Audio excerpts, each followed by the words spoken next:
Hi, I'm Katie, and today I'm going to be talking about the art of communication. So, I don't know about you, but growing up, there was really a stereotype of what a programmer looks like and how they work. They're alone in a basement, they don't see anybody, they don't work with anybody. By extension, I assume that working in tech would be kind of similar. Maybe not the whole basement atmosphere, but it would still be quite a lonely career to be in. As I got older and I went to university, these perceptions shifted a little bit from being this completely lonesome task to something a little bit more sociable. I expected that when I graduated and I got a job, I'd spend most of my time coding alone, and maybe I'd be in a daily stand-up every now and then, and I'd have time to work with my teammates if I needed help or I got stuck on something. The reality of working in tech is quite different. We're often in open plan offices, which are really sociable. We work in teams, and there's a lot of emphasis on teamwork, and it's a very social environment. The reality of my usual workday is something a little bit more like this. I probably only spend about 10% of my time working alone, as I'm nearly always pair programming, in a meeting, chat with stakeholders, or contact sharing meetings with my colleagues. There's also agile ceremonies, which are also really team focused. This won't be the same for everyone in every company, but for me, this is the norm. I also really enjoy going to meetups and conferences when I can. These are also really sociable, as a lot of the time, the events will have breaks so that you can go and network and chat with people, which makes them excellent places to meet people. But it can be really challenging if you attend alone and you struggle walking up to people and just starting a conversation. Therefore, we spend an awful lot of time working with other people in tech, so communication is a really important part of working in the industry. Hi, I'm Katie. I'm a junior software engineer working at Capital One. I've been there about 10 months. I graduated about a year ago, so I'm very new to the tech world. I have a really mixed relationship with working in a sociable job. I love the people I work with, but sometimes I really struggle with my communication skills and my confidence, and that can hinder how I do my job. Sometimes I'm surrounded by really extroverted, confident people, and it makes sometimes speaking up in meetings quite difficult. Sometimes I just can't get a word in, or maybe I just don't want to say anything that day. Maybe I'm just on a more quiet mood, or maybe I don't have anything to add to conversation. My performance reviews so far have generally been, "You're doing great, just speak up in team a little bit more," or "You're good at XYZ, just make sure you're a little bit more confident when you present your ideas." And that's where today's talk stems from. So, today I'm going to be talking about introversion versus extroversion. How can this affect how your personality can affect your career and how it can affect others around you? Identifying strengths and weaknesses in your communication skills, and then finally, how you can actually improve your communication skills. So, introversion versus extroversion. So here are some definitions that I found on the Oxford Dictionary website. For the introvert, a quiet person who is more interested in their own thoughts and feelings than spending time with other people. And an extrovert, a lively and confident person who enjoys being with other people. I don't know about you, but these definitions are a little bit limiting to me. What happens if you're a quiet person, but you really love people? Where does a quiet, confident person sit in these definitions? I don't think there are set traits to either group, and I think it's fair enough to identify either one or the other, but also if you're maybe in the middle or you don't identify with either of them. Personally, I work with loads of really confident people who are introverts and many thoughtful extroverts. I actually work in a team where a lot of people identify as introverts, but they vary so wildly in personality. Some are very chatty and some are more reserved, even though they all fit under the same kind of introvert group. So, how can these personality types affect how you work? As an extrovert, you're generally going to be a bit more sociable. Maybe you're more outgoing. Maybe you're more confident speaking up in meetings or walking up to strangers and having a chat. If this is you, you can use this confidence and experience to help others around you who aren't as comfortable in these skills. Here are some of the ways you can help. Firstly, you can invite others into your spaces. A really kind of popular idea at the moment is how if you're like in a big group situation, maybe you're like in a circular, maybe you're at a conference or you're, waiting for your lunch, and you're in this like group, just make sure that you leave a little gap so that someone else wants to join the conversation, they can easily walk into that gap and join it. If you think how difficult it can be if everyone's huddled together and there's no physical room to get into the conversation, you're probably not going to try and push your way in, because especially if you're a bit shy, that's going to be really difficult. So just make sure that you leave a gap so that people can join, and then once people do join, just make sure you extend the gap so it always has space for someone else. It's important also to give others opportunities to speak. So I think this is really important at the moment in video conferencing world, because unlike real conversations, like group conversations in your life, usually you have maybe one person speaking and then there'll be a few people in the background maybe chatting to each other. You can't really do this over like things like Zoom or Google Hangouts because you can only hear one person at a time. So it can be really hard for more quieter people to speak up. If you're more confident in this situation, maybe you're hosting the meeting or you're just generally quite a confident person, you could suggest using some of the features that come with these pieces of software, so such as breakout rooms or raise hand. So breakout rooms are really good because it's how you like split down a big meeting into little groups. So it can be a lot easier for people to feel like they have a voice when there's not a massive group of people to talk to. Similarly, the raise hand, it's kind of like a symbolic, I want to speak. And this can be a lot easier than, for example, if someone's like chatting away and they're not leaving any gaps, it can be quite hard to butt in and say, hey, actually, I want to say something. And finally, make sure you invite them into the conversation. People tend to have cues for when they want to speak. They might physically kind of sit forward in their chair. It might look like they're about to speak, but maybe they don't, like they're not physically speaking because they don't want to butt in. But generally people have cues like that.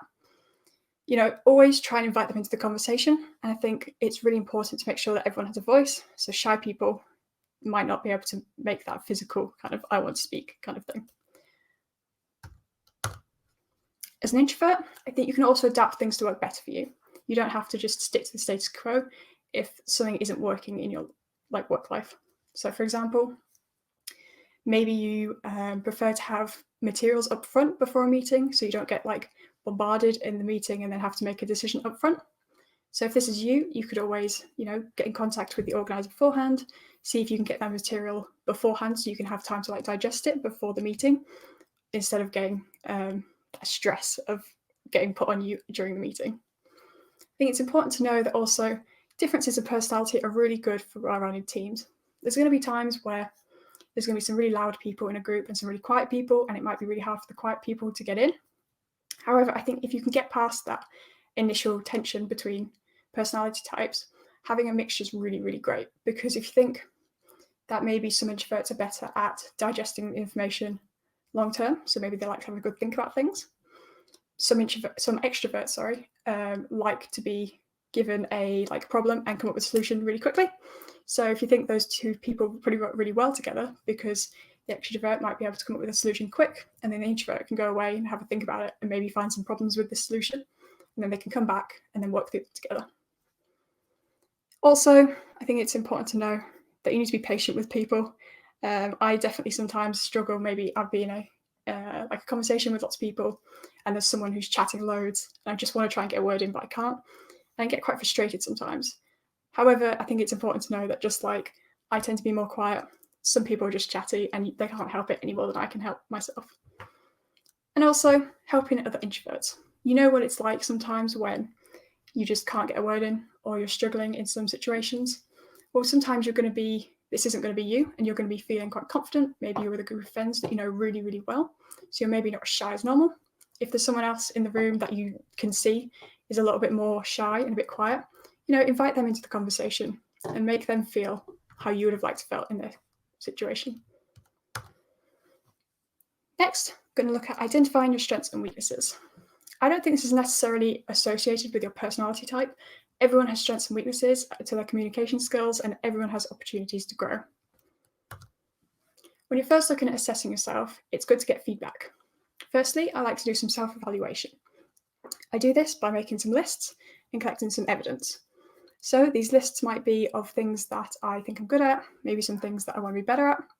And the evidence will be things that I've maybe remembered from the past. So if I was maybe doing a presentation like maybe a few months ago and someone came up to me afterwards and said, oh, that was really good.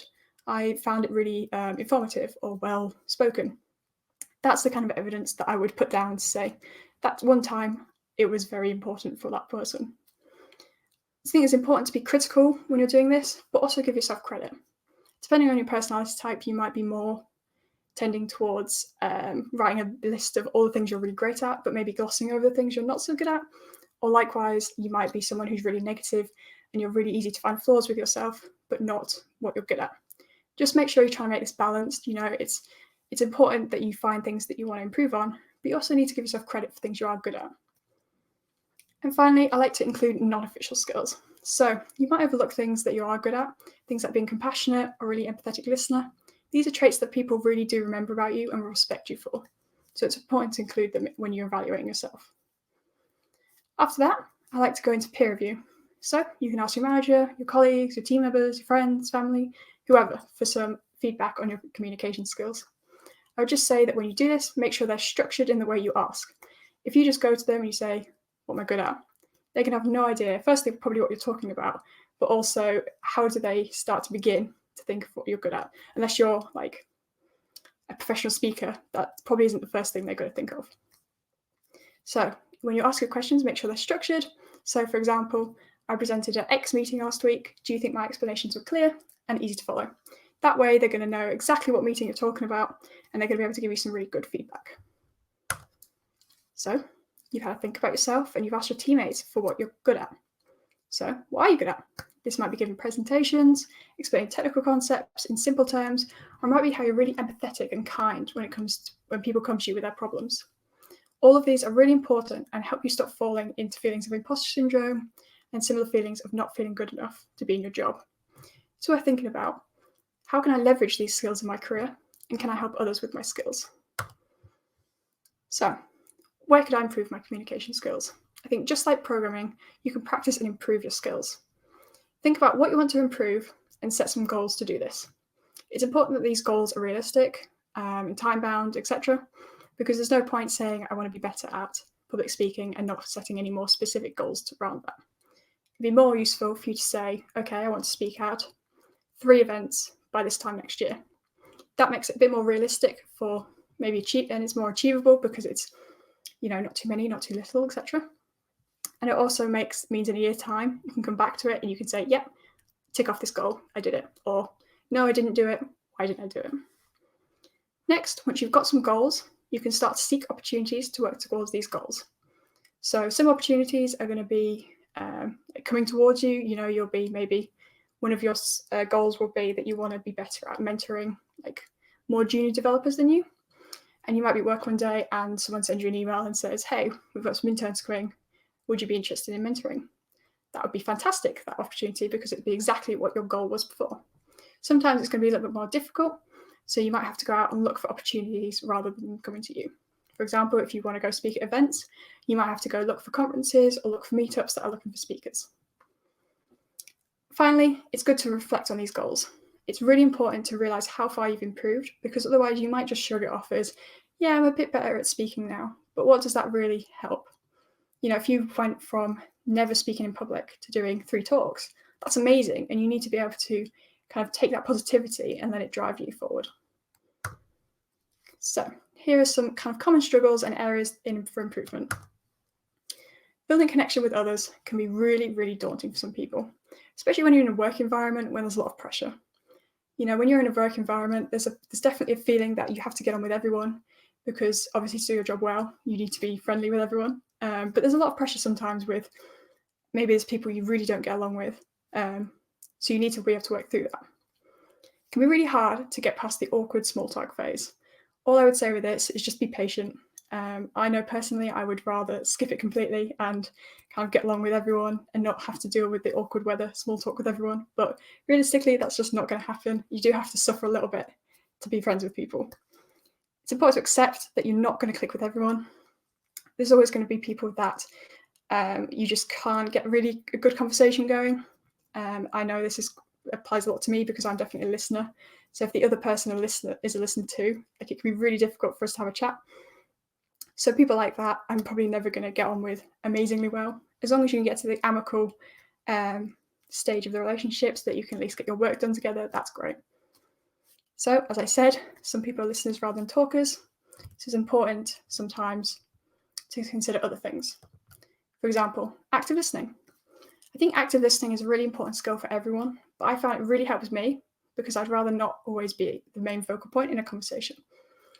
I'm often quiet when I'm in one-to-one situations or in group conversations, so I worry that people don't think I'm interested in the conversation, or I'm not listening, or maybe I'm just being rude. Being an active listener in these situations really helps me feel involved with the conversation and and receptive to what they're saying, and therefore they can say, I do care about talking to them, even if I'm not necessarily saying a lot myself. Active listening is really paying attention to what someone is saying and how they're saying it. It's having the ability to interpret a person's body language, which lets us develop a more accurate understanding of the speaker's message. I like this quote, which is, we may believe that we are good listeners, but listening is more than waiting for your turn to interrupt.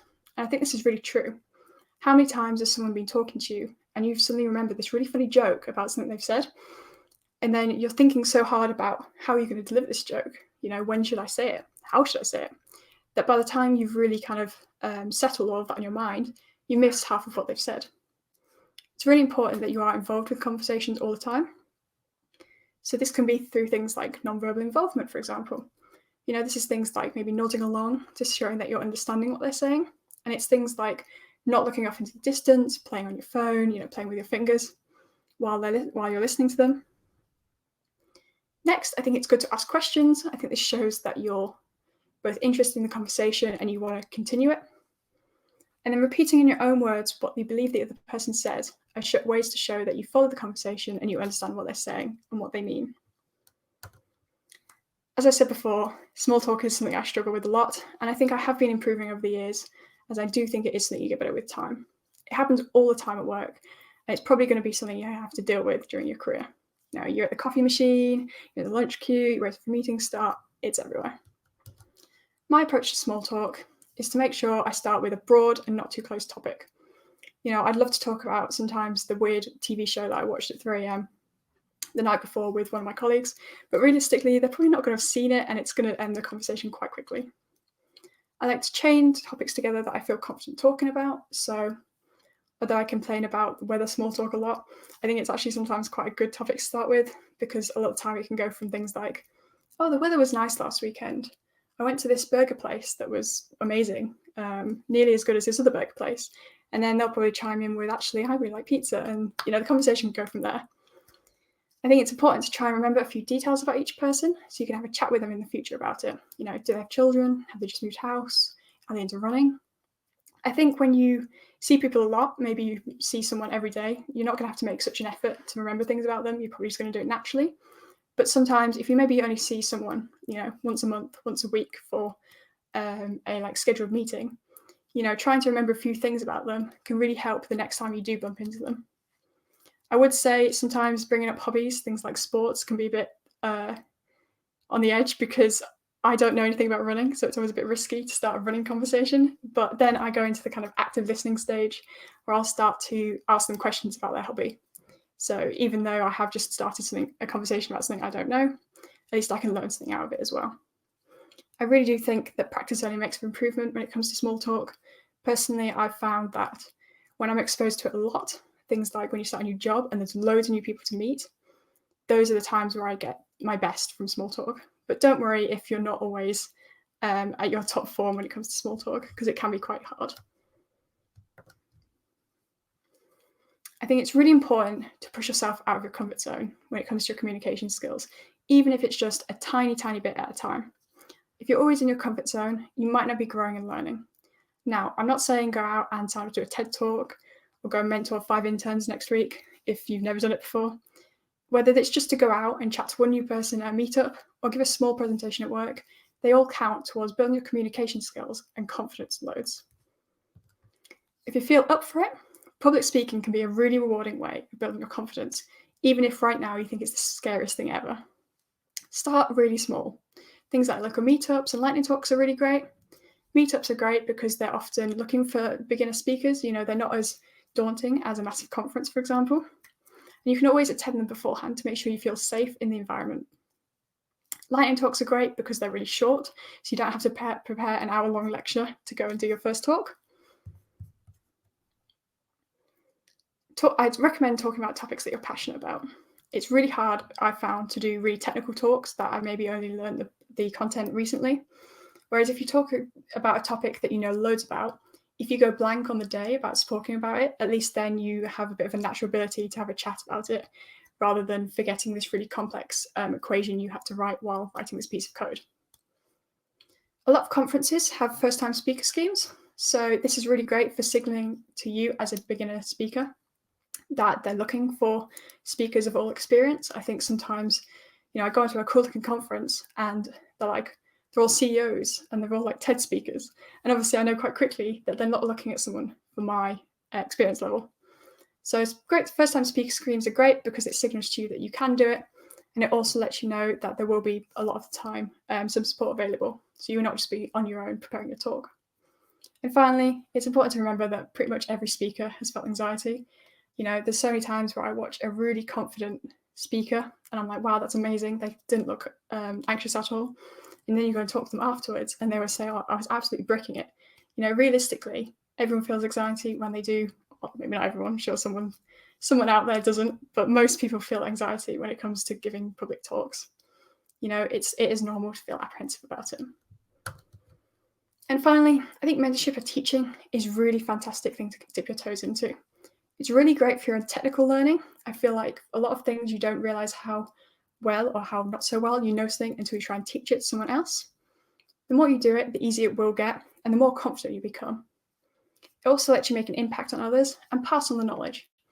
Think about how many things you've learned over the years. Some of them must have been really complicated and probably took you a long time to learn. If you could go out and teach someone in like an hour and they understood it, that would be amazing. And it'd probably save them a lot of time. So it's a really great thing to get involved with. To conclude, celebrate your strengths and make sure you elevate others with them if you can. You can identify weaknesses and seek opportunities to improve in these areas.